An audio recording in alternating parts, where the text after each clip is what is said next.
hermanos. Hoy, hermanos, vamos a dar término a esta serie de Filipenses, que ya la comenzamos hace ya bastante tiempo.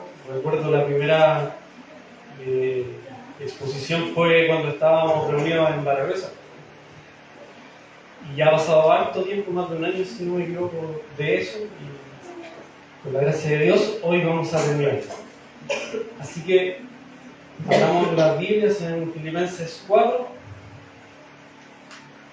Veremos del 14 hasta el final, que es el versículo 23. Con la ayuda de Dios, probablemente hoy sea un poquito más larga la exposición que de costumbre, pero esto para abarcar ya todos los versículos.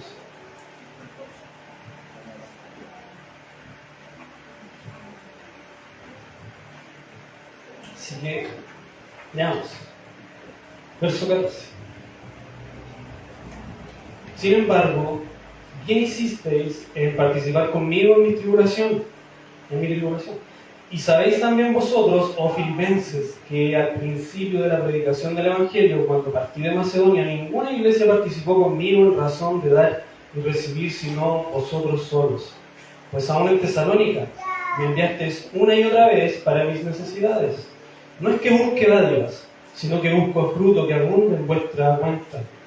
Pero todo lo he recibido y tengo abundancia, estoy lleno, habiendo recibido de Epafrodito lo que enviasteis, olor fragante, sacrificio acepto, agradable a Dios. Mi Dios, pues, suplirá todo lo que os falte conforme a sus riquezas en gloria en Cristo Jesús. A Dios y Padre nuestro sea gloria por los siglos de los siglos. Amén. Saludad a todos los santos en Cristo Jesús. Los hermanos que están conmigo saludan. Todos los santos os saludan, y especialmente los de la casa de César. La gracia de nuestro Señor Jesucristo sea con todos vosotros. Amén. Amén, hermanos, oremos. Señor, te rogamos en esta hora, Señor, que nos bendigas a través de esta exposición de tu palabra, que me asistas, Señor, con tu Espíritu Santo y me des gracia para exponer tu palabra, Señor. Ayuda a mis hermanos también, porque te lo pedimos, Señor, en el nombre de nuestro Salvador Jesucristo. Amén. Amén, hermanos. Me da un poco de nostalgia esto de estar terminando esta serie, hermanos.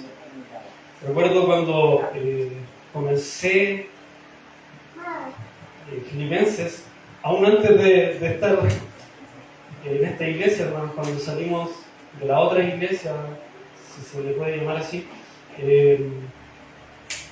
yo tenía esa inquietud en el corazón, me interesó el predicar en Filipenses, allá en esa otra iglesia, con bastante menos conocimiento del que tengo en esta iglesia ahora. Entonces, como igual recuerdo eso, y recuerdo que ya en la primera predicación, donde Pablo da el saludo y habla de los diáconos y los ancianos, ¿cierto?, de la iglesia, hablando de pluralidad de pastores, y el que yo haya dicho eso, bastó para que ya no predicara más, porque era impensable la pluralidad de pastores en esa iglesia. Algo que es totalmente bíblico, lo rechazaba. Entonces, pero con la gracia de Dios, hoy podemos ver que eso es una marca también de una iglesia saludable, como hemos aprendido también en la clase de membresía. Y doy gracias a Dios ya por estar terminando esta hermosa carta. Entonces, ahora vamos a abordar del 14 al final. Pero hay que recordar lo que vimos en la última ocasión. Los versículos anteriores, recordemos que Pablo dejó claro que su gozo en cuanto a la ofrenda recibida por los filipenses no se debía a su escasez, ya que su gozo no dependía de sus circunstancias, sino más bien que el objeto de su gozo estaba en Cristo y en su obra, que es perfecta. O sea, Pablo no es que haya estado dando, como decimos de forma coloquial, no estaba dando pena a los filipenses, buscando que o diciendo, oh filipenses, por fin se acordaron de mí. Para nada, ese no era el fin de Pablo, sino más bien su gozo estaba basado en Jesucristo y en lo que también estaba haciendo el Señor en los filipenses, y que se demostraba en esta obra de ofrendar al ministerio de Pablo. Ese era el motivo de su gozo. Pero, sin embargo, eso no significa que lo que hicieron los filipenses al ofrendar para Pablo estuviera de más. Y también Pablo quiere dejar eso bien claro en estos versículos. Por eso Pablo comienza en el 14, una vez ya dicho esto, de que su gozo no estaba basado en el que había suplido su necesidad, sino más bien en Cristo, y que en Cristo había aprendido tanto a gozarse en la escasez como en la abundancia. Pablo dice, sin embargo, bien hiciste en participar conmigo en mis tribulaciones, reconociendo de que esa obra que habían hecho era buena. Pablo tiene cuidado en no dar la impresión, por lo dicho anteriormente, de que la ofrenda había sido innecesaria o poco apreciada. Por el contrario, declara que fue de su agrado, que fue una obra buena lo que hicieron ellos.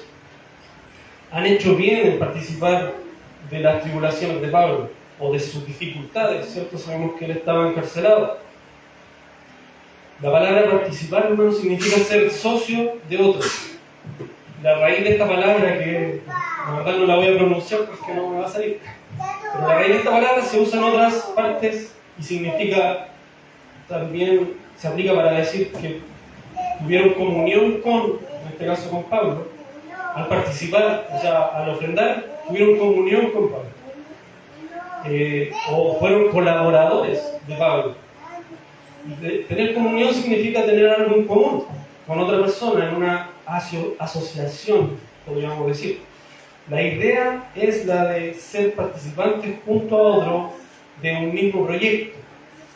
Al enviar entonces los filipenses esta ofrenda, los filipenses fueron socios cercanos de Pablo en el ministerio del Evangelio, e incluso en el sufrimiento a causa de este ministerio que era el Evangelio.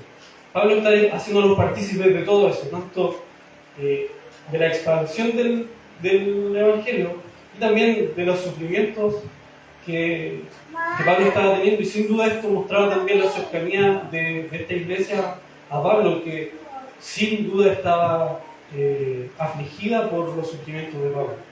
Podía empatizar con Pablo y preocuparse por él. Y además también estaban preocupados por la expansión del Evangelio. Y ellos estaban participando entonces de esto. Y esto también nos demuestra y nos muestra que el ofrendar para la causa del Evangelio nos hace partícipes también de los frutos de la persona, misionero o ministerio al que estamos ofrendando. Estamos también siendo beneficiarios del fruto de aquello. Si ofrendáramos a algún misionero en el extranjero o acá en la nación, y este lleva fruto, ese fruto también es parte de nuestros esfuerzos en Cristo. Hay que tener eso siempre claro, no es nuestro, sino que es en Cristo. Y eso debe animarnos también al ofrendar para causa del Evangelio, hermanos. Entonces Pablo pasa también en los versículos siguientes a hacer un recuento de las otras ocasiones que hicieron lo mismo los filipenses. Dice el 15 y 16: y sabéis también vosotros, oh filipenses, que al principio de la predicación del Evangelio, cuando partí de Macedonia, ninguna iglesia participó conmigo en razón de dar y recibir, sino vosotros solos. Pues a una Tesalónica me enviasteis una y otra vez para mis necesidades. Los filipenses, hermanos, habían establecido una colaboración continua con él, con el apóstol, más duradera que la que tuvo con cualquier otra iglesia. Dice, ninguna iglesia participó conmigo en razón de dar y recibir. O sea, está destacando algo que solo los filipenses habían hecho de esta manera. Entonces ninguna iglesia había permanecido con él por tanto tiempo como esta.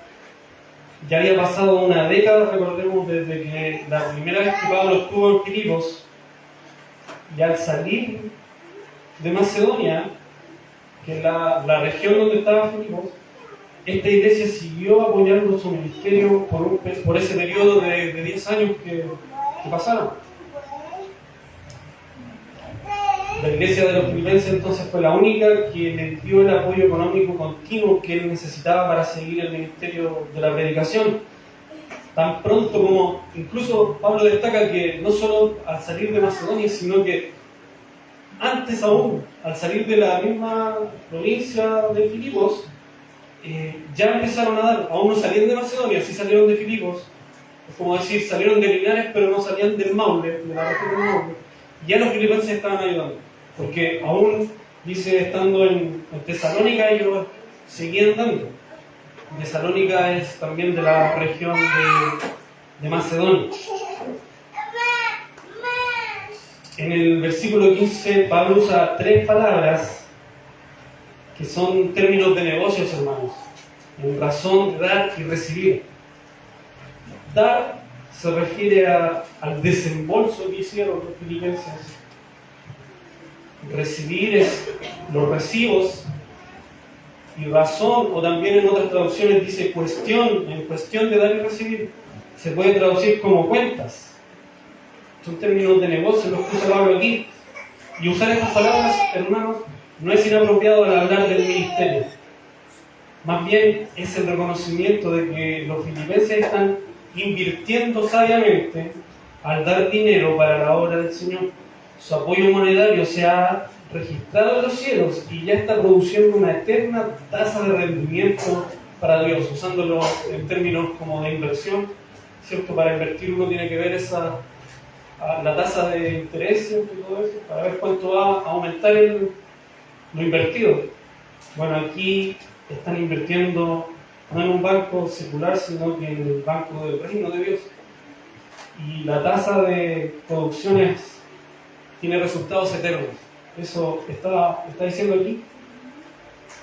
Y recordemos lo que dice el mismo Señor con respecto a dónde deberíamos invertir. En Mateo 6, 19 al 21 dice el Señor: no hagáis tesoros en la tierra donde la polilla y el orín corrompen, y donde el ladrón mina, los ladrones, o sea, donde ladrones minan y hurtan, sino hacer tesoros en el cielo donde ni la polilla ni el orín corrompen, y donde ladrones no minan ni hurtan, porque donde está vuestro tesoro, allí estará también vuestro corazón. Y sin duda, hermanos, aquí esto también aplica a la ofrenda que va hacia el ministerio del Evangelio. Es una inversión, sin duda, hermanos. Es lo que Pablo quiere dejar destacado. No está basándose en esta gratitud de Pablo, con todo lo dicho anteriormente en los versículos anteriores. No, Pablo está dejando claro que su gozo no está basado en lo material que recibió, sino en lo espiritual que eso significa, el ofrendar. El ofrendar para la obra del Señor. Están invirtiendo en el reino. Están despojándose de eso material que, como decíamos anteriormente, sabemos que la raíz de todo mal es el amor al dinero. Entonces, están despojándose de eso. Eso ya es un fruto de madurez, el no poner la vista en lo material, más bien en lo eterno, al invertir en el progreso del Evangelio.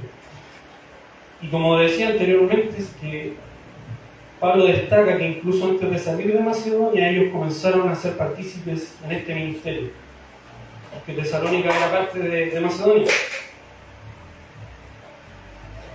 Y eso es destacable, hermanos, porque significa que los filipenses en esta área que era la ofrenda, que muchas iglesias están complicadas.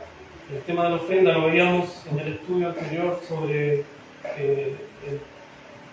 el sustento de la iglesia, ¿cierto? Edwin decía que es un tema delicado, el tema de la ofrenda.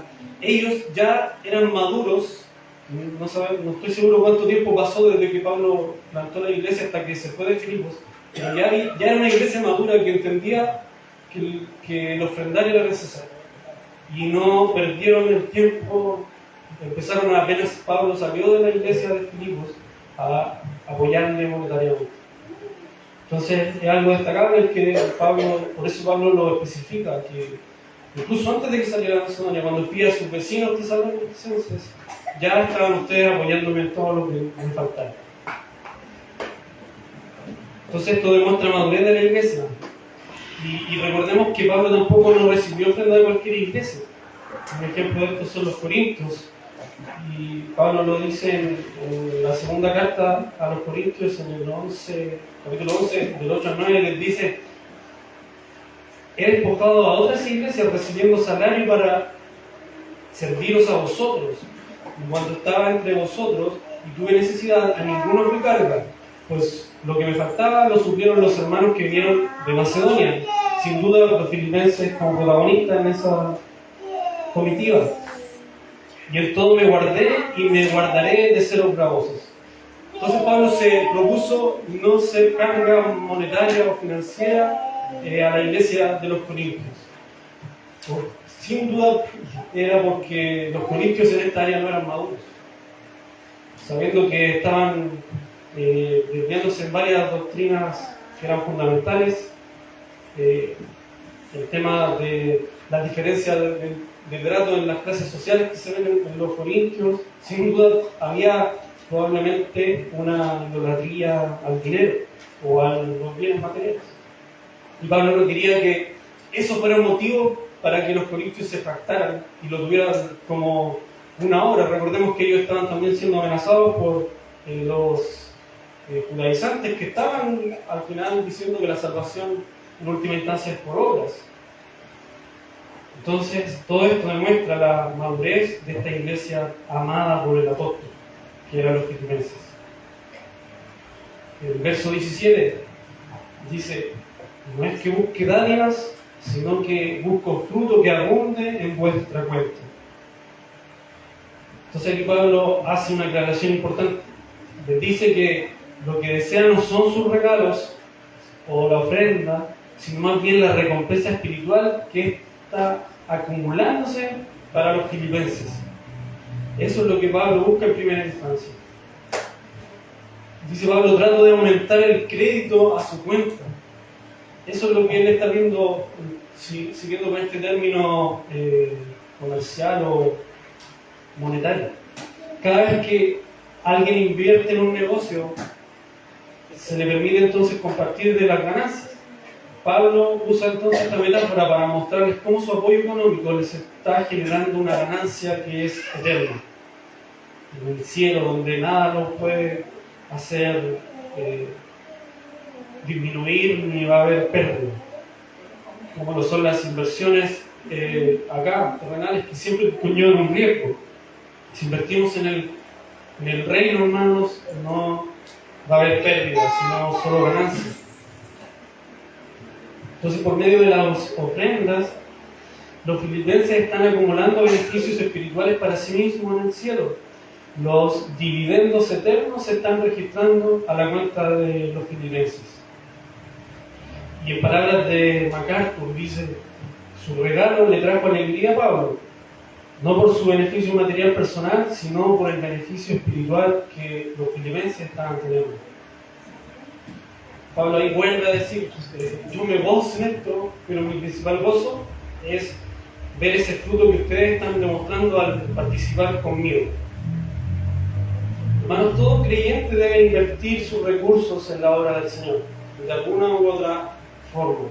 Debemos ser, hermanos, como los filipenses y apoyar a aquellos siervos y ministros que están proclamando fielmente el Evangelio de Jesucristo.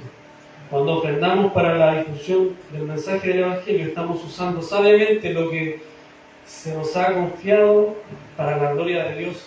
Hermanos, eso es lo que debemos tener en cuenta. Y debemos también tener eso como un ítem que debemos completar como iglesia. Debemos participar de alguna u otra forma en apoyar, además de la iglesia local, los ministerios que están llevando el Evangelio aún más allá de donde nosotros podemos llegar. Es algo que toda iglesia también debería tener como marca de una iglesia sana, el apoyar el ministerio misional, o iglesias que están surgiendo. Cuando ya nosotros estemos conformados, van a existir otros IBRs quizás, como lo es Linares, y nosotros sería realmente un privilegio participar de eso y ser como dice Pablo, partícipes, tener esa comunión con esa obra, en ese sentido, en el apoyar con recursos. Continúa Pablo por el 18, pero todo lo he recibido y tengo abundancia, estoy lleno, habiendo recibido de Epafrodito lo que enviaste, olor fragante, sacrificio acepto, agradable a Dios.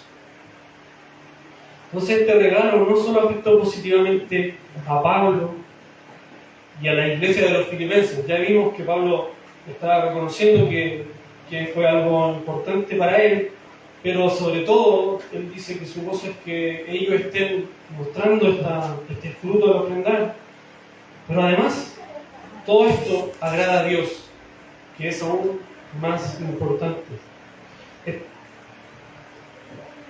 Entonces agrada a Dios mismo esto que hicieron los filipenses. Estos regalos generosos se los llevó, también aclara que se los llevó el siervo fiel Epafrodito hasta Roma. Lo que Pablo quiere expresar principalmente es que la ofrenda económica para su trabajo cumple un propósito mucho mayor que el de proveer para sus necesidades. La mayordomía o la administración que hicieron los filipenses es un acto en última instancia y por sobre todo de adoración a Dios. El ofrendar, cuando ofrendamos también debemos tener eso en cuenta, hermanos, que la ofrenda es una forma de adorar a nuestro Dios. Y Pablo usa la imagen del sacrificio del Antiguo Testamento al decir que es olor fragante, sacrificio acepto, agradable a Dios. Es la imagen entonces del sacrificio del Antiguo Testamento que el sacerdote ofrece en el altar, el cual entendemos como un sacrificio que se le da a Dios. En este acto, el incienso se derrama sobre el sacrificio y este libera un aroma agradable que asciende hacia el cielo. Y esta fragancia que libera representa el agrado de Dios con el sacrificio. Está haciendo esta comparación en cuanto a lo que ellos hicieron al ofrendar. Entonces, de igual forma, la ofrenda de los filipenses es una expresión de adoración a Dios, la cual es agradable a Él. Este es el propósito principal y la mejor motivación para dar económicamente al ministerio del Evangelio. Si usted no tiene una motivación para ofrendar, debe recordar esto, que el ofrendar es glorificar a Dios. Y el fin principal del cristiano y del hombre es glorificar a Dios. Más que suplir las necesidades de los ministros de Dios, nuestro mayor deseo debe ser agradar al Padre. Esas ofrendas sacrificiales se ofrecen como un acto de adoración para agradar al Señor. Entonces, cuando nos damos cuenta de que nuestro apoyo económico a los siervos de Dios o al ministerio son sacrificios fragantes que agradan a nuestro Dios, podemos ser como lo que Pablo llama en los Corintios, cuando le escribe a los Corintios, dadores alegres. Dios ama al dador alegre. Cuando entendemos entonces el fin que conlleva el ofrendar, entendemos que estamos dando gloria a Dios, vamos a hacerlo con alegría también, no como algo gravoso. Dios nos libre, hermano, de estar ofrendando por cumplir. Eso también Edwin lo tocaba en el estudio sobre estos temas, o de preparar también la ofrenda es algo importante. Dios nos libre de eso, hermanos, porque debemos ponerlo también en alta estima esta forma de adorar a Dios que es el ofrendar, porque eso le da gloria a nuestro Dios. Y continúa Pablo en 19, dice: mi Dios pues suplirá todo lo que os falte, todo lo que os falta conforme a sus riquezas en gloria en Cristo Jesús. Permítame leerles también en la versión de la Biblia de las Américas, que cambia en algo pequeño pero es importante. Dice: y mi Dios proveerá todas vuestras necesidades conforme a sus riquezas en gloria en Cristo Jesús. Entonces, ¿por qué les leí esta otra versión? Porque aquí habla de necesidades. Cuando la Reina Valera dice que suplirá a todos los que os falte, la Biblia de las Américas dice que suplirá o proveerá todas vuestras necesidades. Y al decir necesidades, entendemos que cuando estemos en gloria no vamos a tener necesidades como las que tenemos hoy, las necesidades materiales del cuerpo y todo eso. Entonces, Pablo está pensando al decir esto en el presente, en este presente, en este lado de la eternidad, cuando dice que suplirá todas sus necesidades o todo lo que les falta. ¿Y cómo lo dará? Conforme a sus riquezas en gloria en Cristo Jesús. ¿Aclarado eso? Entonces, Pablo lo que está haciendo es, en primer lugar, pensando en lo que Dios hará por los creyentes cuando estos, o sea, lo que no está en primer lugar, pensando en lo que Dios hará por los creyentes cuando entren en la gloria de los cielos. Esa es la aclaración. Sino lo que está, o lo que hará por ellos en este lado del reino terrenal, en cuanto a sus necesidades, cuando éstas les sean presentadas. Él dará, entonces, no meramente sus riquezas, de sus riquezas. No está diciendo Él dará de sus riquezas. Él está diciendo conforme a sus riquezas. Es distinto. Porque si fuera de sus riquezas, sería como ese millonario que dona una insignificante suma por alguna causa noble, que es sustraída de su gran riqueza, que quizás puede ser 1 millón de pesos y para él, para nosotros es mucho, pero para el millonario es, como decimos coloquialmente, un pelo de la cola. No lo está diciendo de esa manera, sino conforme a las riquezas, sino según sus riquezas, de forma que el don estará realmente proporcionado con los infinitos recursos de Dios. Naturalmente, este amoroso cuidado, esta gloriosa ayuda en necesidad, tiene su base en los méritos de Cristo Jesús. Lo que Pablo entonces nos anuncia aquí es una promesa muy importante y aplica tanto individual como colectivamente. Los creyentes dan para apoyar a los que sirven en el ministerio del Evangelio, y Dios les da a estos dadores sacrificiales lo que necesitan, conforme a sus riquezas. Y este principio Jesús también lo enseña en Lucas 6:38, cuando les dice: dad y se os dará, medida buena, apretada, remecida y rebosante darán en vuestro regazo, porque con la misma medida con que medís, os volverán a medir. Entonces, de igual forma, Dios les dará a las congregaciones que ofrendan para apoyar a los ministros que están predicando la palabra en otros países, en otras regiones, en lugares con dificultad, o especialmente donde Cristo no es conocido aún. Todo esto, hermanos, parece y suena muy parecido a lo que dicen los predicadores de la prosperidad, ¿cierto? Suena muy parecido. Es como, si ustedes dan, hermanos, van a recibir. Pero Pablo no está diciendo eso. Y tenemos que aclarar. Pablo está diciendo esto en base, recordemos, no sacar de contexto lo que dice Pablo. Lo está diciendo en base a que suplirá las necesidades. No está diciendo los caprichos, no está diciendo los deseos pecaminosos, que siempre es lo que al final está apuntando el predicador de la prosperidad. Entonces debemos tener eso en claro. En otras palabras, lo que Pablo está diciendo es que Dios cumplirá su promesa de que no les va a faltar nada. De que nunca, que así como Él se preocupa de los pajarillos, de que ninguno se cae sin su permiso, así como se preocupa de los lirios del campo, de esa hermosura con la que se visten, cuánto más se preocupa de nosotros. Pablo está diciendo que va a cumplir sin duda esa promesa. Cuando nosotros damos para el reino de Dios, para las cosas, para el negocio de nuestro Padre, que es nuestro Dios. Entonces, es a eso a lo que se refiere Pablo. No malinterpretemos ese texto. Y Pablo en el verso 20 hace una doxología, que es, la palabra doxología es una alabanza, adoración a Dios. Dice: al Dios y Padre nuestro sea gloria por los siglos de los siglos. Amén. Una vez dicho todo lo anterior, Pablo termina con esta adoración a Dios. Pablo concluye entonces este párrafo dándole la gloria a Dios.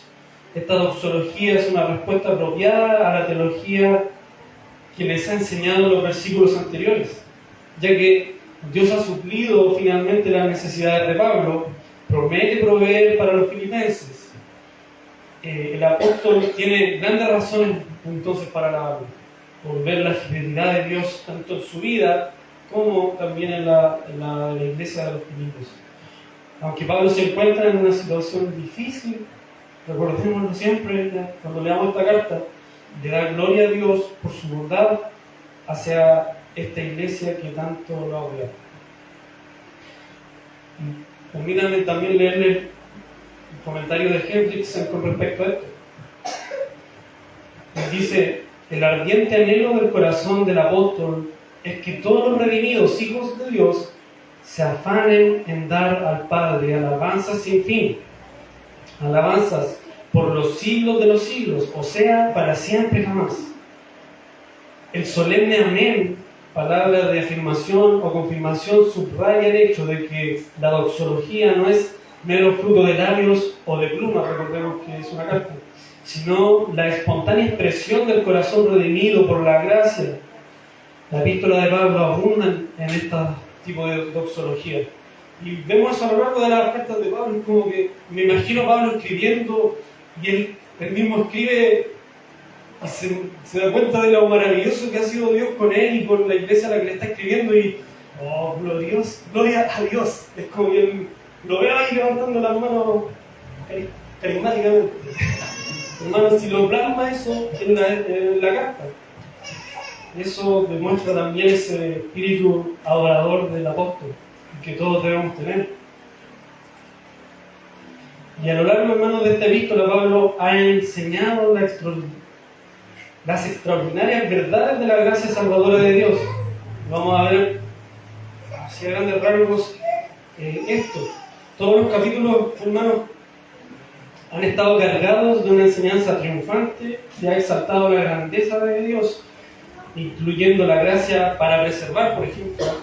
Y eso lo vemos en el capítulo 1, verso 6, un versículo que me encanta, hermanos. Pablo le dice: estando persuadidos de esto, que el que comenzó en vosotros la buena obra la perfeccionará hasta el día de Jesucristo. Ahí vemos la gracia que preserva. También en el verso 10 dice: para que aprobéis lo mejor, a fin de que seáis sinceros e irreprensibles para el día de Cristo. También la gracia que da fe, en el mismo capítulo 1, pero verso 29, dice: porque a vosotros os es concedido a causa de Cristo, no solo que creáis en Él, sino también que padezcáis por Él. Todas estas cosas son motivos de adorar, hermanos, porque su gracia nos preserva, nos da fe, nos santifica también. Verso 13 del capítulo 2: porque Dios es el que en vosotros produce así el querer como el hacer por su buena voluntad. Entonces también nos santifica, nos da esa motivación para cada día parecernos más a Cristo, obrar como Él. También la gracia que nos justifica, en el capítulo 3, verso 9, dice: y ser hallados en Él, no teniendo mi propia justicia, que es por la ley, sino la que es por la fe de Cristo, la justicia que es de Dios por la fe. Entonces también es un motivo para glorificar a Dios, porque Él nos justifica, nos capacita también, en el versículo 10 del mismo capítulo 3, a fin de conocerle y el poder de su resurrección y la participación de su padecimientos, llegando a ser semejantes a Él en su muerte. Nos va a glorificar un día, hermanos. Y también nos consuela. En el versículo 5 del capítulo 4, dice Pablo: regocijaos en el Señor siempre. Otra vez digo, regocijaos. ¿Cómo no vamos a tener un motivo para orar? Dice Pablo: este Dios debe recibir la gloria que merece su nombre por una gracia tan abundante, que Pablo deja plasmada a lo largo de toda su carta. Y específicamente Pablo se está refiriendo a la primera persona de la deidad que debe recibir la adoración. Se habla de nuestro Dios y Padre, en el versículo que estábamos leyendo, el 20. ¿Por qué se le debe dar gloria al Padre? Porque también a lo largo de la carta Pablo deja claro esto. Porque, por ejemplo, el Padre es el dador de la gracia. Leamos nuevamente el capítulo 1, verso 2, dice: gracia y paz a vosotros de Dios nuestro Padre y del Señor Jesucristo. También el Padre es el que obra la salvación. El mismo versículo 6 del capítulo 1. Estando persuadido, estando persuadido de esto, que el que comenzó en vosotros la buena obra la perfeccionará hasta el día de Jesucristo. También está refiriéndose a Dios el Padre. Comienza con el 3 mencionando al Padre. Cuando la Biblia en el Nuevo Testamento habla de Dios, está hablando de la persona del Padre. Cuando habla de Cristo, de Jesucristo o el Hijo, es la persona del Hijo, para que hagamos esa distinción. También el Padre es el que exalta a Cristo. Y vemos también esta hermosa exaltación que hace Pablo de Cristo en el capítulo 2, del 9 al 11, que es como un himno. Es parte de este himno porque comienza antes. El 9 del capítulo 2. Por lo cual Dios también le exaltó hasta lo sumo. El Padre exaltó hasta lo sumo al Hijo y le dio el nombre que es sobre todo nombre, para que el nombre de Jesús se doble toda rodilla de los que están en los cielos y en la tierra y debajo de la tierra, y toda lengua confiese que Jesucristo es el Señor, para gloria de Dios Padre. También el Padre es el que nos transforma a imagen de Cristo. El 2.13 dice eso: porque Dios es el que, lo leemos nuevamente, el que en vosotros produce así el querer como el hacer por su buena voluntad. El que revela la verdad, que lo vemos en el capítulo 3, verso 15. Así que todos los que somos perfectos, esto mismo sintamos. Y si otra cosa sentís, esto también os lo revelará Dios. Es el Padre. Dios el Padre es el que da la paz. Del capítulo 4, verso 7: y la paz de Dios, que sobrepasa todo entendimiento, guardará vuestros corazones y vuestros pensamientos en Cristo Jesús. Y el 9 dice: lo que aprendiste y recibiste y oíste y viste en mí, esto haced, y el Dios de paz estará con vosotros. Y finalmente, el que suple nuestras necesidades, que es lo que leíamos en el verso 19 de los versículos que nos competen hoy: mi Dios pues suplirá todo lo que os falte conforme a sus riquezas en gloria en Cristo Jesús. Todos estos motivos tenemos para dar gloria al Padre. Como decimos los que nos decimos ser reformados, solo a Dios la gloria. Ese debe ser siempre nuestro propósito: dar gloria solo a nuestro Dios. Entonces, consecutivamente, el Padre es digno de alabanza por los siglos de los siglos.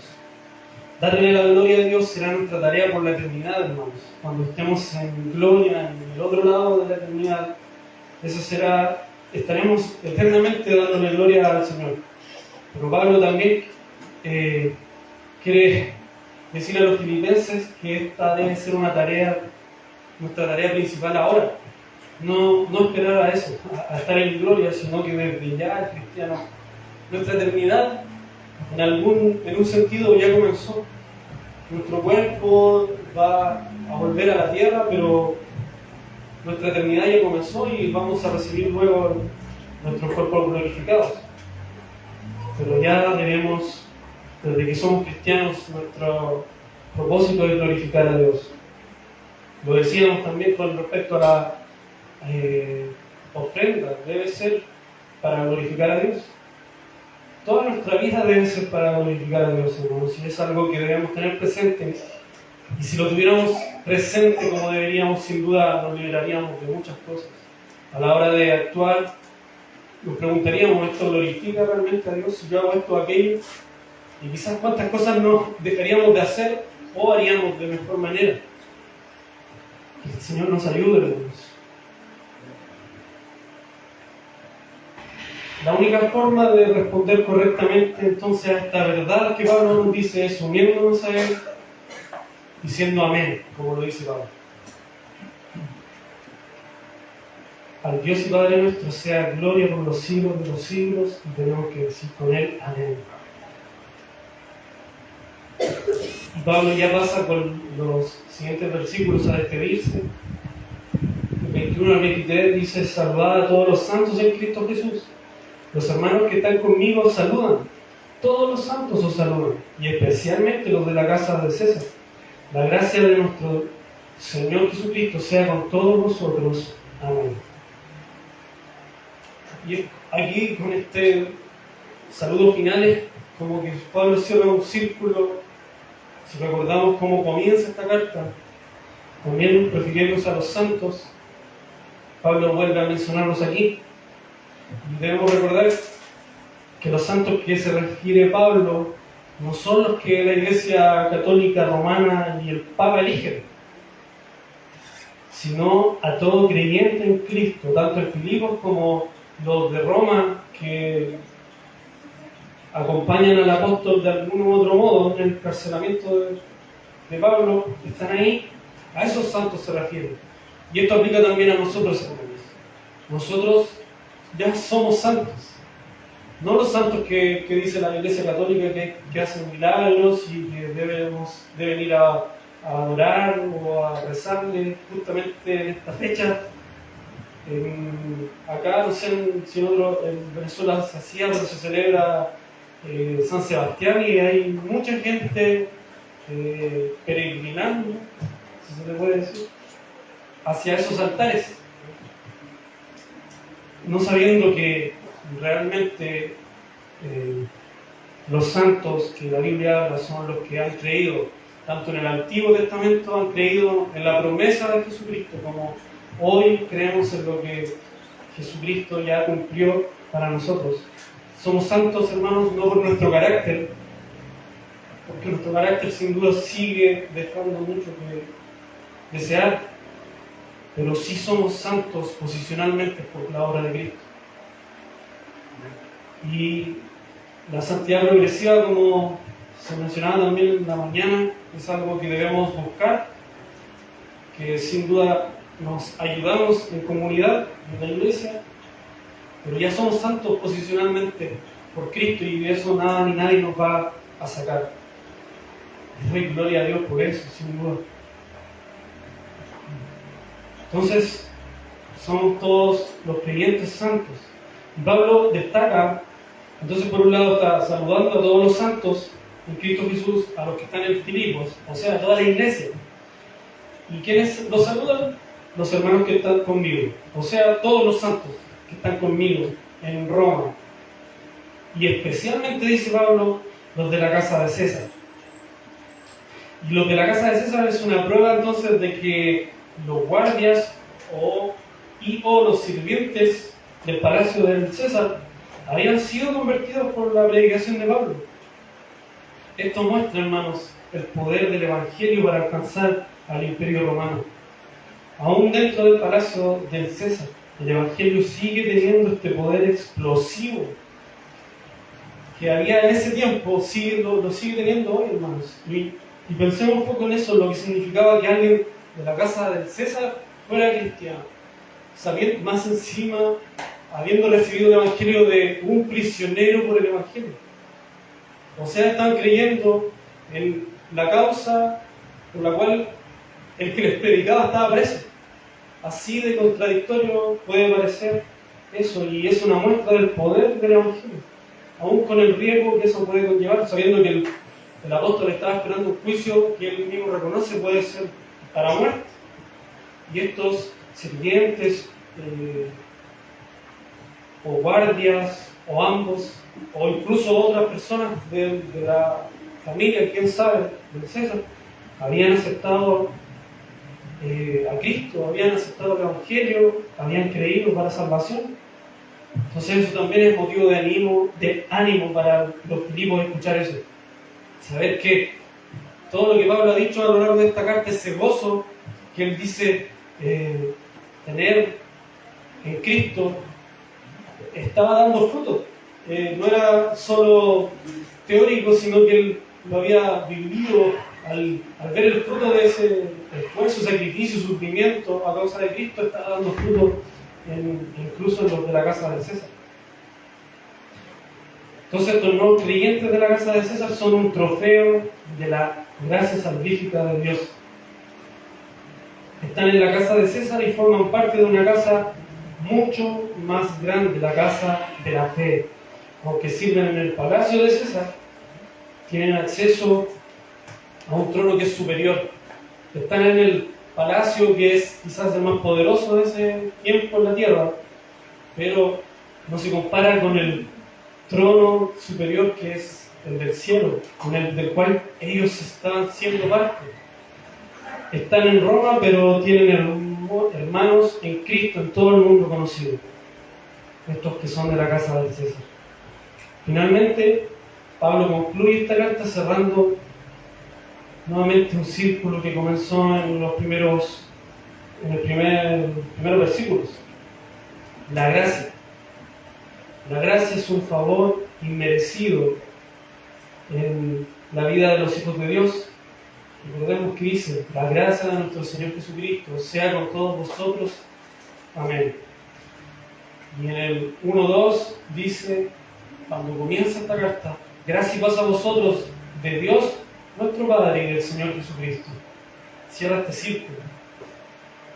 Los creyentes en Filipos ya habían recibido la gracia salvífica en el momento de su regeneración.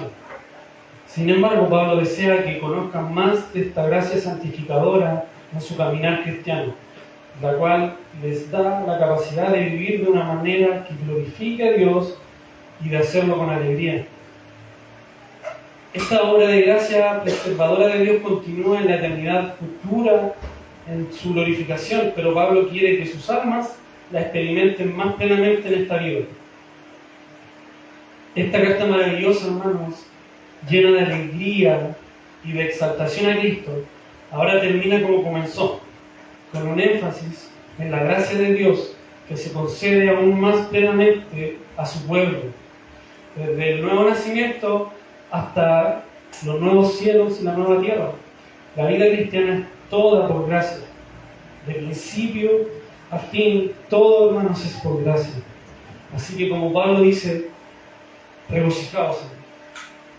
Otra vez digo, regocijaos, como dice Pablo, gocémonos en Cristo, que nos ha dado de su gracia para salvarnos y también para preservarnos y santificarnos.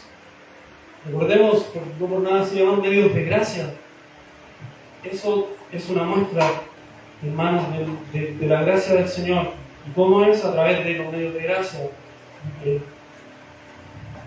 reunirnos como iglesia cada domingo, uno de los principales medios de gracia, donde los demás medios de gracia también se efectúan. Así que, hermano, no vale si usted dice: no, pero yo estoy en oración y lectura bíblica en mi casa. No, yo creo que el orden debe ser bien aplicado.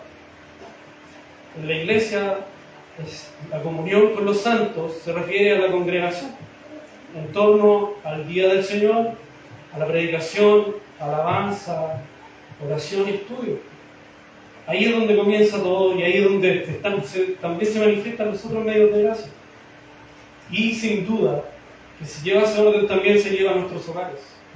Pero no puede ser en nuestros hogares y dejar de lado los medios de gracia, que principalmente creo que el congregarse es uno de los más importantes, porque si no nos congregamos no podemos participar de la cena, de la predicación de la palabra. Todas esas cosas se dan en torno al congregarse, a la comunión de los santos, hermanos. Así que no tengamos en menos estos medios. Y así, hermanos, es como termina entonces esta carta. Así como comenzó enfatizando en la gracia, termina enfatizando en la gracia. Vemos como para Pablo es un tema principal en su doctrina, la gracia del Señor. Porque todo es por gracia, para la vida del cristiano. Así que preguntémonos si hemos experimentado esa gracia. Incluso preguntémonos y examinemos nuestro corazón si realmente estamos caminando por la gracia del Señor o por los esfuerzos propios. Porque si estamos caminando por nuestros esfuerzos propios, hermanos, la gracia de Dios aún no ha llegado. Aún te hace falta el Evangelio. Y no es tarde, hermanos o amigos que puedan escuchar esto para mirar esa gracia que se manifiesta plenamente, tiene el clímax en la cruz de Cristo, donde Jesucristo se puso en nuestro lugar, donde nosotros debíamos sufrir por nuestra maldad y pecado. Él recibió el castigo, la ira del Padre, hermanos. Cuando yo medito en eso, en que Jesucristo recibió la ira del Padre, lo que eternamente los pecadores que no se arrepienten van a recibir en el infierno, Él lo recibió, y solo porque Dios, el Hijo, lo pudo recibir en esa cruz. Imagínense ola tras ola de ira por nuestros pecados. Miren a Cristo, miren la cruz y crean en Él, en que ese sacrificio es suficiente para salvarlos. Arrepiéntanse de sus pecados y crean en Jesús. Pongan su vida, rindan su vida a Cristo. Y podrán vivir todo este gozo que está plasmado en esta hermosa carta de los Filipenses. Ese gozo que está basado en el inmutable Señor, que nada ni nadie puede cambiar. Pablo reconoce que pueden haber sufrimientos. Él mismo dice que Epafrodito estuvo a punto de morir, pero Dios tuvo misericordia de él para no añadir más tristeza. Él reconoce que sufre tristeza, pero eso no deja de lado que su gozo aún está firme en Cristo, porque lo que él consiguió para él es eterno, nada lo va a cambiar. Si Epafrodito moría, iba a ser tristeza, pero sabía Pablo que en la eternidad lo iba a encontrar, que él tenía un destino, y eso al final de algún modo iba a consolarlo, porque su gozo está en Cristo. Así que, hermanos, amigos, si quieren experimentar ese gozo, esa paz que solo Dios puede dar, es a través de Cristo, de su cruz, del sacrificio, del arrepentimiento de nuestros pecados, creer que el sacrificio de Jesús es suficiente y que por gracia Él está ofreciendo a todo el que quiere para perdón de sus pecados. Amén, hermanos. Demos gracias al Señor. Padre, en el nombre de nuestro Señor y Salvador Jesucristo, te damos gloria. Gloria sean siempre al Dios y Padre nuestro, por los siglos de los siglos. Amén. Señor, te damos gracias por esta hermosa carta que hemos podido exponer, que hemos podido estudiar, Señor. Gracias porque permitiste que providencialmente permitiste que fuera escrita hace ya 2000 años y que al día de hoy podemos tenerla, Señor, para ver tanta riqueza que es para nuestras vidas, Señor. Ver remedios para la angustia, que rogamos, dicho sea de paso, nos ayudes a aplicar en nuestras vidas, Señor. Nos ayudes a aplicarlo tanto a nosotros mismos como también poder llevarlo a lo que veíamos anteriormente al aconsejar a nuestros hermanos que nuestra posición en ti, Señor, es inmutable, no por nosotros, sino por Cristo. Y en eso nos debemos gozar y nos debemos seguir gozando, porque es algo que no va a cambiar por nuestras circunstancias. Ayúdanos, Señor, a ser gozosos a pesar de todas las circunstancias que tengamos, Señor. Ayúdanos a ver siempre la cruz en medio de todas las dificultades. Y ayúdanos también cuando estemos bien, cuando estemos en abundancia. Aprendamos como Pablo a gozarnos no por la abundancia, sino porque aún nuestra condición eterna está sujeta en ti, Señor. Y que no terminemos viendo los bienes, lo material, sino siempre tener nuestra vista puesta en el blanco perfecto que es nuestro Señor Jesucristo. Te rogamos todo esto en su nombre, en el nombre de nuestro Señor y Salvador Jesucristo. Amén. Amén. Gracias.